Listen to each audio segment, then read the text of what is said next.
Hello mga ka-Raisoto, ako nga pala si Pat, and this is my A Day in My Life Part 2. Isa rin ba kayo sa mga empleyadong tulad ko na pumapasok ng alanganing oras, yung tipong oras ng sobrang init? Tulad ng alauna, alas 11, alas 12.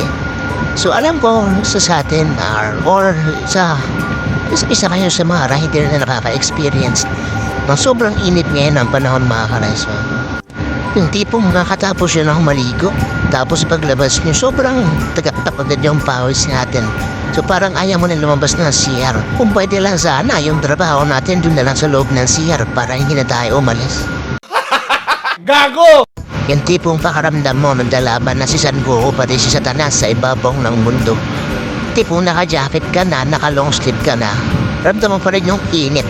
Kahit buhusan mo ng yelo yung sarili mo, ramdam mo pa rin yung Powerball or yung Super Bowl ni San Goku na bumabagsak sa mundo. Kung pwede nga lang hinaan yung brightness itong araw, ginawa ko na eh.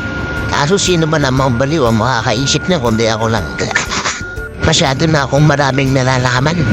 Let's go to the good part. Ito yung isa sa mga paborito kong daan dito papuntang Tandang Sora.